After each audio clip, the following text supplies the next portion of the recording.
You are listening to Alex Nanlohi Podcast, to know the Lord and to make Him known.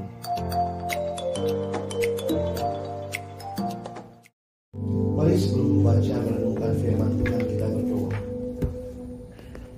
Tuhan, kami bersyukur, berterima kasih untuk kesempatan ini. Tuhan memberikan waktu bagi kami untuk membaca, merenungkan firman-Mu. Kami mohon ya Tuhan, ketika kami membuka firman-Mu, bukalah juga hati kami. Jadikanlah hati kami seperti tanah yang baik, supaya ketika benih firman Tuhan ditaburkan itu boleh sungguh-sungguh berakar, bertumbuh dan juga berbuah nyata di dalam hidup kami. Berkati hamba-Mu yang menyampaikan, setiap kami yang mendengarkan. Tuhan, tolonglah kami semua, agar kami bukan hanya menjadi pendengar firman yang setia, tapi mampukan dengan kuasa dari Roh-Mu yang kudus, kami dimampukan menjadi pelaku-pelaku firman-Mu di dalam kehidupan kami. Bersabdalah ya Tuhan, kami umat-Mu sedia mendengarnya dalam satu nama yang kudus, nama yang berkuasa, nama Tuhan kami Yesus Kristus. Kami menyerahkan pemberitaan firman-Mu. Amin. Shalom. Selamat siang Bapak Ibu sekalian. Saya bersyukur buat kesempatan ini boleh melayani di tempat ini dengan satu tema yang diberikan kepada kita, bagaimana mungkin pekerjaan sekuler dapat memuliakan Allah. Nah, ini memang menjadi hal yang menarik untuk kita perhatikan bersama di tengah-tengah kehidupan yang membuat seolah-olah pekerjaan ada tingkatannya. Pertama, kalau dibagi ada yang sekuler, ada yang rohani, kesannya begitu. Lalu kesannya lagi bahwa yang rohani itu lebih tinggi dari yang sekuler. Kayaknya kalau jadi hamba Tuhan tuh luar biasa ya. Kalau Bapak Ibu mungkin hamba uang gitu kali ya dibilangnya ya. Oh itu hamba Tuhan, wah hebat tuh. Ditanya hamba uang begitu ya. Lalu ada lagi yang melihat di tengah kalangan profesi yang sekuler sendiri pun ditingkatkan lagi, ada levelnya. Kalau jadi dokter kayak mulia banget. Karena itu kayaknya semua keluarga harus ada yang jadi dokter begitu ya. Ada profesi-profesi tertentu yang dianggap lebih mulia dari profesi yang lain. Sehingga pembahasan tema kita hari ini mau membawa kita melihat. Saya ingin mengajak Bapak Ibu Saudara sekalian melihat dalam satu perspektif Alkitab, bagaimana melihat pekerjaan. Tentu sesi ini sangat singkat untuk bisa membahas semuanya, tapi saya akan memberikan sedikit pengantar sehingga saya lebih menarik bird eye view gitu ya. Jadi kita lihat dari perspektif yang lebih luas. Ya, ayat yang akan kita lihat sama-sama mendasari perenungan kita buka di Kolose 3 ayat 23. Di depan bahasa Inggrisnya, kita lihat bahasa Indonesianya, Kolose 3:23. Saya baca sebelumnya Kolose 3:22 dulu ya. Kolose 3 ayat 22. Bapak Ibu yang ketemu di Alkitabnya, di HP sucinya mungkin gitu ya, handphone suci, silakan baca nanti ayat 23. Hai hamba-hamba, taatilah Tuanmu yang di dunia di dalam segala hal. Jangan hanya di hadapan mereka saja untuk menyenangkan mereka, melainkan dengan tulus hati karena takut akan Tuhan. Apapun juga yang kamu perbuat, perbuatlah dengan segenap hatimu seperti untuk Tuhan dan bukan untuk manusia. Saudara yang dikasihi Tuhan, kalau perhatikan perikop ini atau judulnya di atas, Bapak Ibu bisa melihat bahwa ini ada kemiripan antara apa yang Paulus tuliskan di kitab Kolose dengan apa yang ada di kitab Efesus. Ada relasi-relasi yang Paulus katakan ketika ada di dalam Kristus, maka ada relasi-relasi yang diperbaharui. Menarik sekali Paulus menggunakan relasi keluarga yang dibaharui. Pertama, hubungan suami dengan istri, lalu kemudian hubungan orang tua dengan anak, anak dengan orang tua. Lalu ternyata pada masa itu juga di dalam rumah tangga Kristen ada yang memiliki budak. Karena itu yang Paulus katakan tadi ya di ayat 22. Hai hamba-hamba, taatilah Tuanmu. Dan menarik sekali waktu memperhatikan bagaimana relasi kerja yang baru. Paulus tidak langsung meniadakan perbudakan. Tetapi Paulus memberi nilai yang baru, relasi antara tuan dengan hamba. Karena itu dia mengatakan juga, demikian juga hamba-hamba, relasi hamba dengan tuan, taatilah Tuanmu yang di dunia dalam segala hal. Jadi saya pikir waktu merenungkan ini, Paulus memberikan perhatian yang penting terhadap pekerjaan. Apa yang dibaharui relasinya? Taatilah Tuhanmu di dalam dunia ini, di dalam segala hal. Jangan hanya di hadapan mereka saja. Dan tujuannya apa di hadapan mereka? Untuk menyenangkan mereka, melainkan dengan tulus hati karena takut akan Tuhan. Wah, saya jujur waktu baca ayat ini, waduh, ini gak gampang. Pada waktu itu yang namanya budak itu dibeli sama tuannya. Jadi memang beda seperti kita punya pembantu atau asisten rumah tangga saat ini. Pada waktu itu budak itu dibeli sama tuannya, jadi tidak punya hak atas dirinya. Kalau kita sih ya pembantu sekarang, ART sekarang bisa ngelawan gitu ya. Mbak beli dulu, oh capek mas, capek bu, beli sendiri gitu kali ya. Pada waktu itu ya hamba pun tidak punya hak atas dirinya.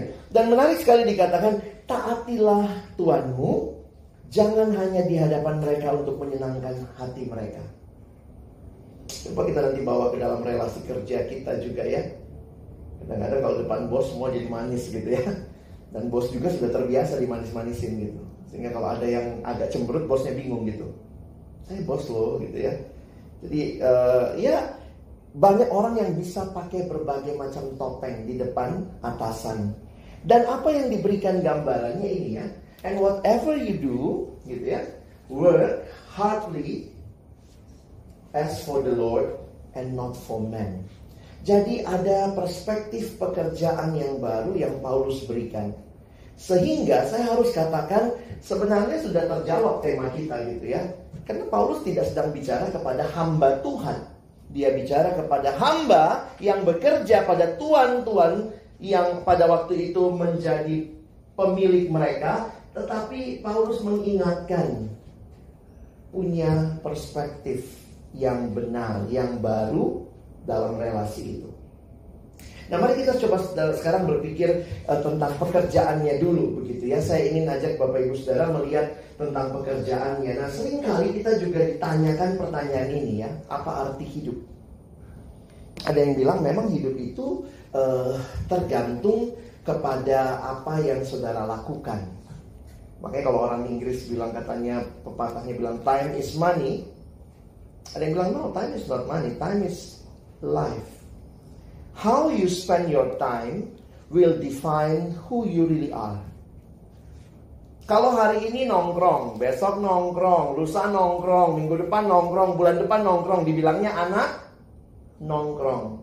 Siapa kamu, siapa saudara akan dilihat dari bagaimana saudara menggunakan waktu. Di sisi yang lain, ketika ada orang yang sibuknya hanya kerja, semua waktunya dipakai kerja, maka orang will define yourself, kamu gila kerja, kamu workaholic, dan seterusnya. Dan menarik sekali, sebenarnya Tuhan sudah kasih ritme sama kita. Ritmenya 6 hari kerja, sehari libur. Kita sekarang agak beda ya. 2 hari liburnya, Sabtu Minggu gitu ya. Saya nggak tahu apakah itu mengingkari apa yang Tuhan sudah tetapkan, sehingga hari Sabtu mesti cari kerjaan juga gitu kali. Poinnya nanti kita bisa lihat sama-sama. Komunis pernah menerapkan 8 hari kerja. Kita sungguh nggak bisa. Komunis dalam masa yang lalu pernah coba 8 hari kerja. Jadi kalau kita perhatikan, menarik sekali bahwa pekerjaan itu pun dilakukan dengan ritme yang menarik. 8 jam tidur, ini standarnya. 8 jam kerja, 8 jam leisure. Poinnya begini, leisure itu ya tidak sedang tidur dan tidak sedang kerja. Makan sama anak, sama mungkin punya pacar atau apa. Jadi sebenarnya ini ritmenya menarik nih. 8 jam tidur, istirahat, 8 jam kerja, 8 jam leisure time. Sehingga ada yang bilang begini, kalau saudara salah pilih pekerjaan, saudara menyia-nyiakan sepertiga hidup saudara. Kenapa? Karena sepertiga hidup kita pakai untuk kerja dari jam-jam yang ada. 1 minggu 5 hari kerja, maka 40 jam kita dihitung seminggu kerja. Masuk jam berapa? Pulangnya jam berapa? Makanya kalau lihat kerjaan gitu ya, nanti liburnya atau apa, waktu istirahat siangnya berapa lama, sehingga orang yang masuk jam 8 misalnya, ada yang pulang jam 5, setengah 5, jam 6, itu semua ada hitungannya. Tapi kira-kira dalam perhitungan normal, bahkan juga sistem kepegawaian Indonesia, 8 jam kerja. Nah, menarik sekali kalau dalam kita menghayati yang kita lakukan itu useless, meaningless, Bapak Ibu, kita udah buang waktu banget begitu. Nah, karena itu kita harus melihat kembali kepada bagaimana Alkitab melihat hidup, melihat bagaimana kita memakai waktu kita, dan bahkan di dalamnya melihat tentang bekerja. Kalau kita perhatikan misalnya dalam Kejadian pasal 1, coba kita buka sebentar ayat ini. Saja kita baca di dalam ayat yang ke-26 sampai ayat yang ke-28. Kejadian 1 ayat 26 sampai 28.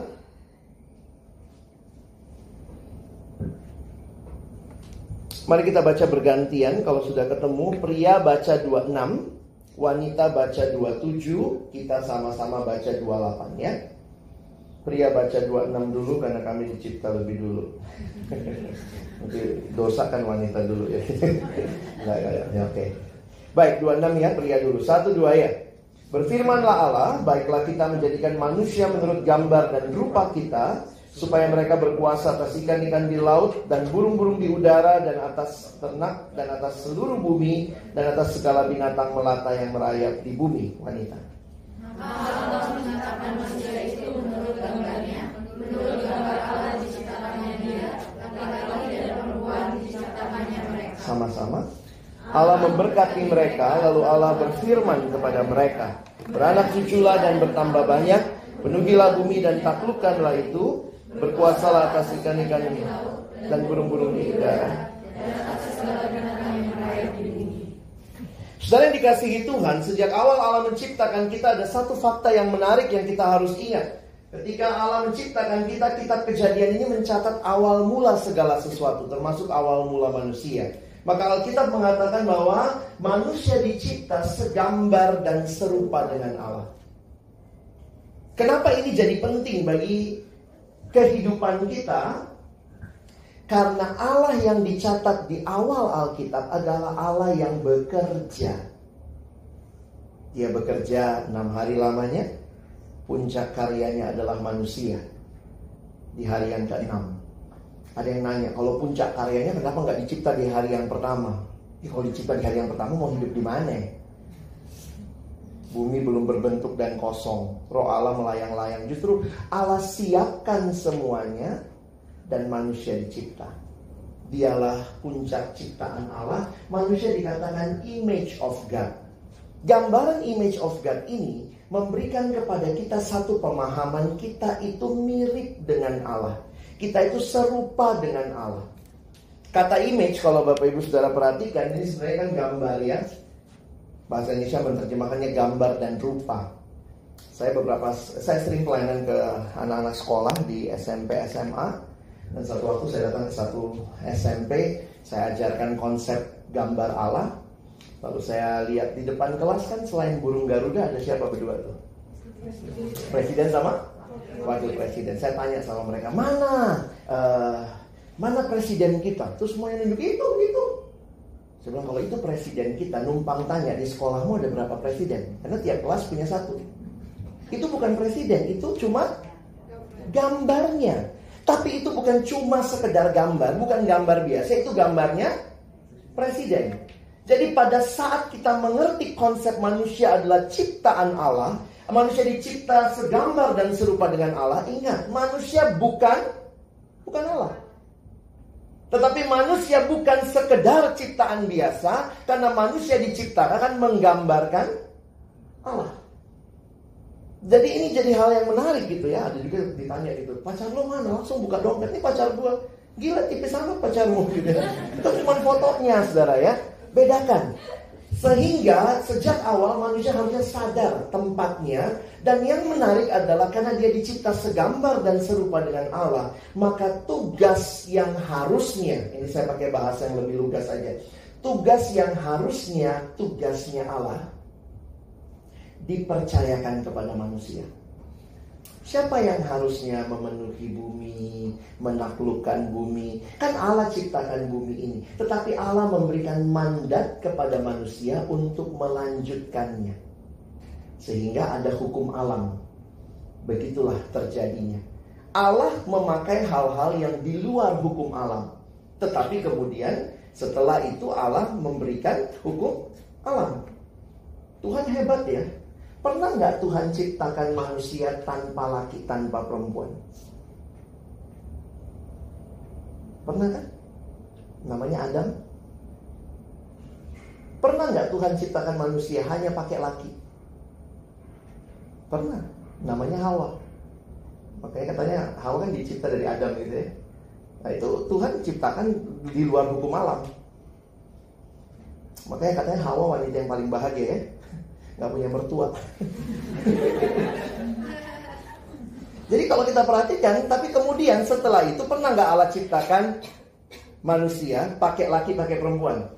Ya kita, ini hukum alam. Dan pernah gak Tuhan hadirkan manusia hanya pakai perempuan tanpa laki? Tuhan Yesus, hebat ya Allah. Semua kemungkinan udah dipakai. Jadi kalau kita lihat sekarang terjadi demikian, maka salah satu imitasi Allah, maksudnya imitasi kita meniru Allah, adalah kita bekerja. Allah adalah Allah yang bekerja. Dan Allah memberikan mandat untuk bekerja. Penuhi bumi, taklukkan itu. Sehingga di dalam kita mengerti panggilan ini yang biasa disebut dengan mandat budaya. Allah memberikan kepada semua manusia mandat untuk memenuhi bumi, menaklukkan bumi, beranak cucu. Mandat prokreasi, melahirkan anak, tapi juga memenuhi bumi. Karena itu perhatikan, kalau Bapak Ibu perhatikan dengan jelas, konsep Kristen tentang bekerja itu didasarkan kepada kita segambar dan serupa dengan Allah. Dan yang kedua, Allah memberikan mandat bekerja itu. Kalau kita perhatikan nanti di Kejadian pasal 2, Allah tempatkan manusia di dalam taman untuk mengusahakan taman itu. Kadang-kadang kita mikirnya gini, gua kerja karena Adam jatuh dalam dosa. Oh, jangan lupa cerita Alkitab, Adam jatuh dalam dosa, Kejadian 3. Mandat bekerja sudah dikasih dari Kejadian 1, Kejadian 2. Jadi pertanyaannya begini, kalau Adam dan Hawa tidak jatuh dalam dosa, manusia tetap kerja nggak? Tetap. Kadang-kadang kita senangnya gitu, Adam sih, Hawa sih jatuh dalam dosa, jadi gue kerja nih. Loh Bapak Ibu, kerjanya sendiri itu sesuatu yang intrinsik dalam kita gambar Allah. Makanya perhatikan baik-baik, ketika Adam dan Hawa jatuh dalam dosa, yang dibuat, yang jadi hukuman dosa adalah kerjamu akan dipenuhi onak duri, berjeri lelah, dan dengan jeri lelah kamu akan mendapat makanan. Jadi kalau kita sekarang kerjanya capek, kerjanya kayaknya nggak menyenangkan, nggak sukacita, berjuang, bergumul, nah itu akibat dosanya. Tapi kerja sendiri pada awalnya Allah ciptakan sebagai sesuatu yang menyenangkan. Jadi ini jadi pertanyaan penting buat kita sebagai orang Kristen yang menyadari kita adalah gambar Allah. Bagaimana kita menghayati sebagai ciptaan Allah? Jadi kita punya identitas dari luar diri. Siapa yang ngasih? Pencipta. Sebenarnya ini sangat melawan konsep modern yang selalu bicara identitas. Bahkan saya kalau perhatikan film-film anak-anak juga udah gitu ya. Dulu ada lagu ini kan Bapak Ibu ya, Hero. Look inside you and be strong, that the hero lies in you. Jadi memang dunia ngajarin sama kita harus pede, percaya diri. Ya orang Kristen mah harusnya jangan pede ya, PT, percaya Tuhan. Loh, kenapa kita tidak mengikuti apa yang kita mau? Itu dari dalam. Identitas saudara dan saya tidak dari dalam, tapi dari luar, dari pencipta. Dia bilang, kamu manusia ciptaanku, kamu gambar dan rupaku, kamu harus hidup seperti aku. Sekarang gerakan-gerakan yang sedang marak, termasuk salah satunya LGBT, adalah mengatakan follow your heart. Itu nggak Kristiani sama sekali. Kristen adalah follow your God, not follow your heart. Kenapa? Hati manusia sudah jatuh dalam dosa. Duh, gue pengen banget hidup LGBT, gue pengen banget itu. Kalau kita follow itu, habis kita. Sehingga waktu menghayati ini, your identity and purpose come from God, termasuk dalam saudara bekerja. Mengertilah pekerjaan di mana saudara dan saya hidup. Sebenarnya ini adalah kesempatan kita menggambarkan Allah kepada dunia. Karena itu Paulus begitu jelas ngomong di kitab 2 Tesalonika, yang tidak kerja nggak usah makan. Kenapa? Karena memang bekerja itu sesuatu yang sudah jadi bagian hidup kita. Dan menarik sekali ketika bekerja itu di dalam konsep Paulus tadi, dia memberikan perspektif baru. Sekarang kamu kerja seperti untuk Tuhan. Jadi ini memberikan kepada kita satu, bisa nggak kita punya konsep bekerja yang baru, yang lebih segar, yang lebih menyenangkan? Bisa kalau kita ada di dalam Tuhan. Kita bekerja seperti untuk Tuhan. Nah, saya mau masuk terakhir ke bagian ini. Bagaimana kita mengerti pekerjaan kita? Bahkan mungkin bagi Bapak Ibu Saudara ya, urusannya sama sekuritas, urusannya sama uang, apa hubungannya?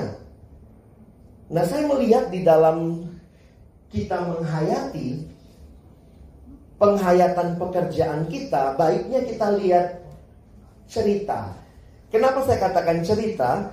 Karena sebenarnya setiap orang sedang menjalani sebuah cerita, sadar atau tidak. Each one of us, we are living for a story. Cerita kita apa? Kalau cerita kita adalah saya kerja buat anak-anak, maka mungkin anak-anak adalah cerita besar kita. Gue kerja supaya sukses, supaya bisa bahagiakan orang tua. Maka kebahagiaan dan membahagiakan orang tua bisa jadi cerita besar kita. Nah, menariknya dunia ini punya beribu cerita. Tapi kita mau pakai cerita yang mana untuk membingkai hidup kita, membingkai pekerjaan kita, membingkai rumah tangga kita? Harusnya kalau kita orang Kristen, kita kembali ke cerita Alkitab. Kenapa? Karena sadar atau tidak, makna dari hidup kita bagian per bagian akan sangat tergantung ceritanya apa. Saya kutip kalimat Timothy Keller, seorang teolog, dia mengatakan begini: orang tidak bisa membuat apapun menjadi sesuatu yang masuk akal atau memiliki arti tanpa menempatkannya di dalam semacam alur cerita. Jadi nggak ada yang ditanya, kenapa lu kerja? Nggak tahu, pokoknya kerja aja. Ceritanya apa dulu? Lu kerja buat apa? Gue lagi pengen nabung nih, pengen nyicil mobil. Gue lagi nabung nih, pengen jalan-jalan. 10 tahun lagi apa cerita lu? Gue kayaknya pengen, kita gak nanya begitu kali, tapi orang bisa bilang, gue pengen 10 tahun lagi gue udah mandiri secara finansial dan segala macam. Jadi kita punya cerita. We are living for a story. So today, apa yang kita lakukan itu sangat tergantung cerita apa yang kita serap. Kalau cerita yang kita serap adalah ceritanya dunia, yang melulu tentang aku, pertanyaannya apakah itu cerita Alkitab? Sehingga pendekatan kalau Alkitab ini diperes begitu rupa ya, gitu ya. Apa sih inti ceritanya? Ini pertanyaan para teolog ya, namanya teolog suka mikir-mikir gitu. Alkitab itu satu cerita atau kumpulan cerita? Kita harus bilang dua-duanya. Memang ada cerita, ada Abraham, ada Ishak, ada Adam tadi, ada Yesus, ada Paulus, Petrus. Tapi juga seluruh kitab Alkitab itu adalah satu kesimpulan cerita. Menarik sekali ya. Alkitab ditulis lebih daripada 40 penulis selama kurang lebih 1600 tahun tanpa pernah rapat redaksi, pesannya satu. Nah itu hebat ya. Kalau mereka udah sempat janjian, oke lu tulis ini ya, gue bagian ini ya. Terus namanya Yohanes bilang, gue Wahyu ya. Terus Musa bilang, gue bagian depan dong, biar nama gue kitab Taurat Musa aja gitu ya.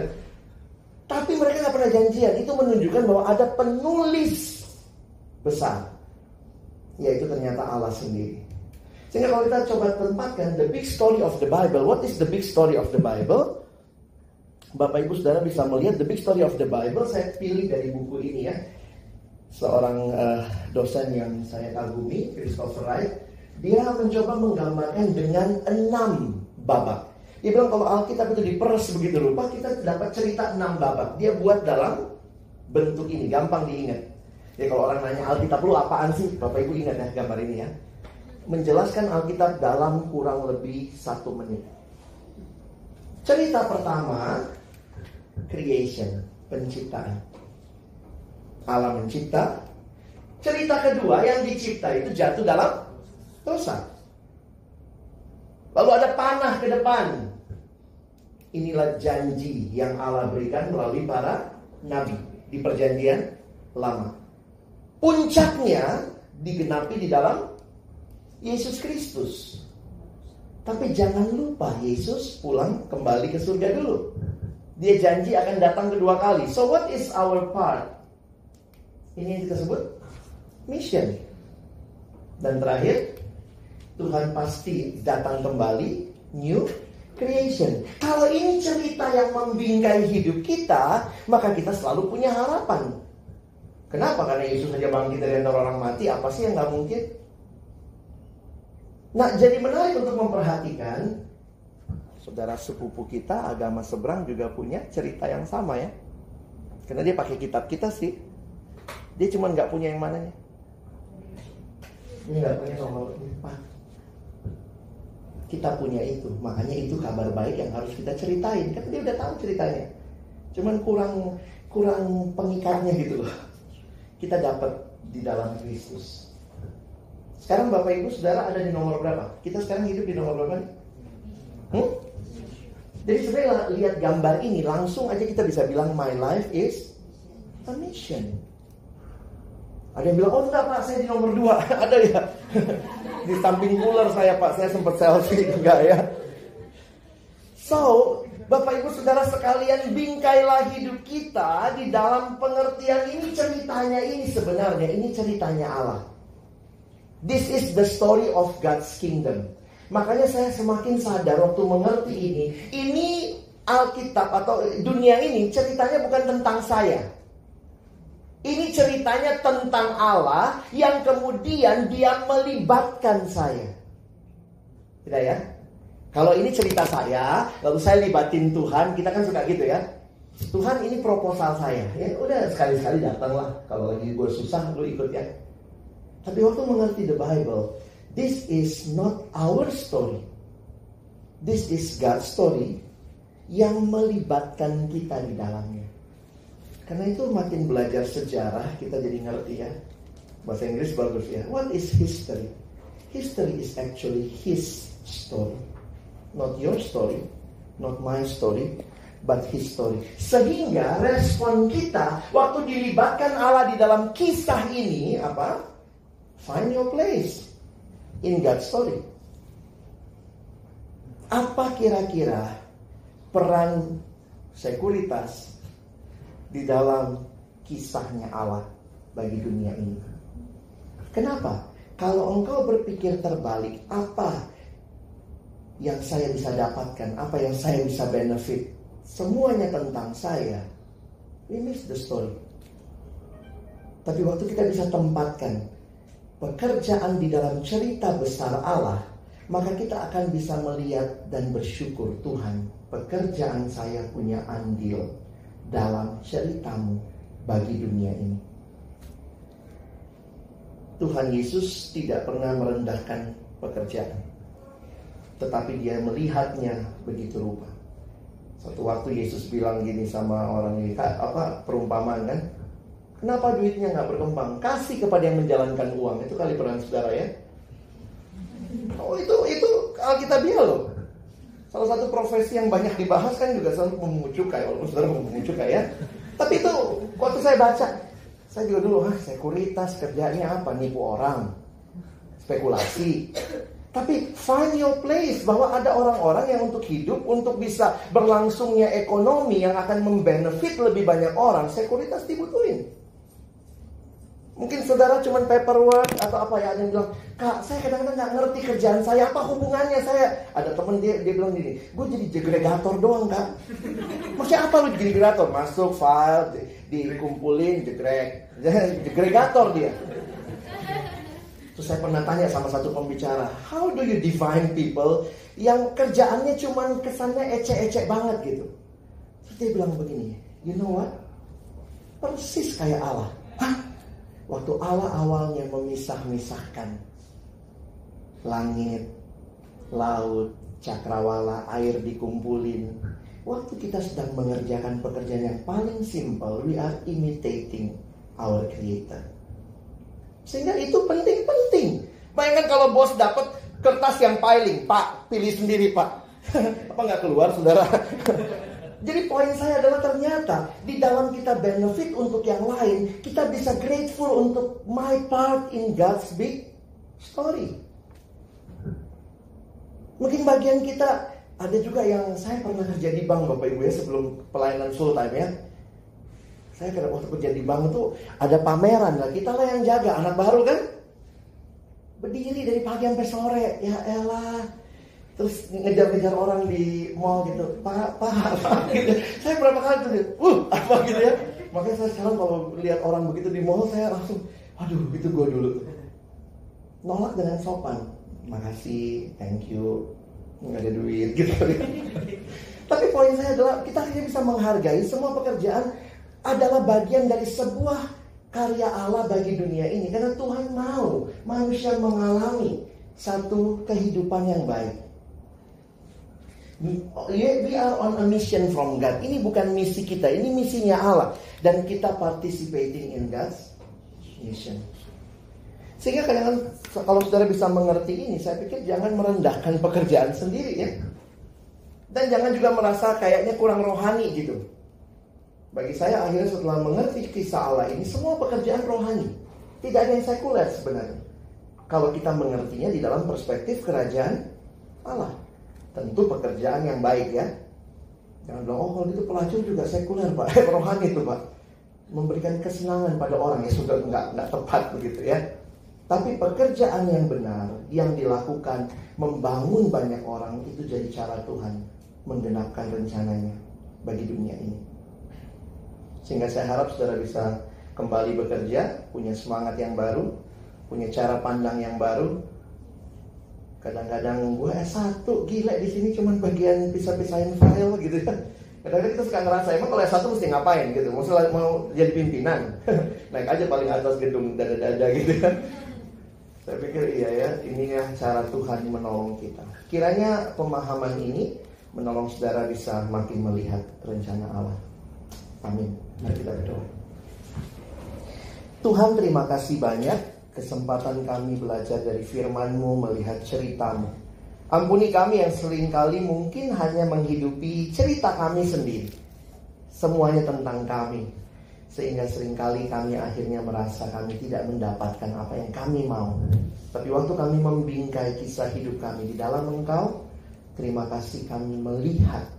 Tuhan, terima kasih Kau memakai kami. Di tengah-tengah dunia ini di mana Kau juga memakai begitu banyak orang, kami punya bagian yang penting, yang tidak tergantikan. Di dalamnya Tuhan dimuliakan. Biarlah dalam pekerjaan kami belajar integritas, kami belajar memberi yang terbaik. Kami sedang bekerja bukan untuk manusia, tapi untuk Tuhan. Sehingga waktu kami sungguh-sungguh dengan pekerjaan kami, biarlah orang boleh melihat Kristus yang hidup, yang kami cerminkan lewat perilaku kami. Ampuni kami yang mungkin juga seringkali malas-malasan dalam bekerja, kurang integritas yang sebenarnya bukan hanya merugikan perusahaan, tapi mempermalukan pencipta kami yang sudah menciptakan kami untuk meneladaninya di tengah-tengah dunia ini. Baharui kembali kami hari ini. Terima kasih buat firman-Mu. Tolong kami bukan cuma jadi pendengar, tapi jadi pelaku firman. Dalam nama Yesus. Amin.